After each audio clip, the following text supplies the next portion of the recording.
Dhaka medical college হাসপাতালে দুর্বৃত্তদের হামলার প্রতিবাদে যশোরে মানববন্ধন অনুষ্ঠিত হয়েছে। সোমবার সকালে 250 শয্যা বিশিষ্ট জেনারেল হাসপাতাল চত্বরে মেডিকেল কলেজ ও যশোর জেনারেল হাসপাতালের সর্বস্তরের চিকিৎসকরা এই মানববন্ধনে অংশগ্রহণ করেন। মানববন্ধনে বক্তারা ঢাকা মেডিকেল কলেজ হাসপাতালে হামলার ঘটনার তীব্র প্রতিবাদ ও দ্রুত দোষীদের আইনের আওতায় আনার দাবি জানান। এছাড়াও হাসপাতালে নিরাপদ কর্মস্থলের পরিবেশ সৃষ্টির জন্য সকলের প্রতি আহ্বান জানিয়েছেন চিকিৎসকরা।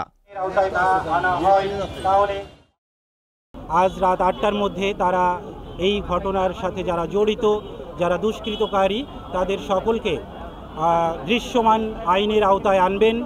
এই আশার প্রেক্ষিতে আমরা আজ রাত 8টা পর্যন্ত আমাদের সকল কার্যক্রম কন্টিনিউ করেছি। আমাদের বহির্বিভাগ, জরুরি বিভাগ, আন্তঃবিভাগ, ঠিক আছে, মেডিকেল কলেজের সকল কার্যক্রম আমাদের চলমান আছে এবং পরবর্তী নির্দেশনা না আসা পর্যন্ত এই কার্যক্রম চলমান থাকবে। ডেস্ক রিপোর্ট, দৈনিক কল্যাণ।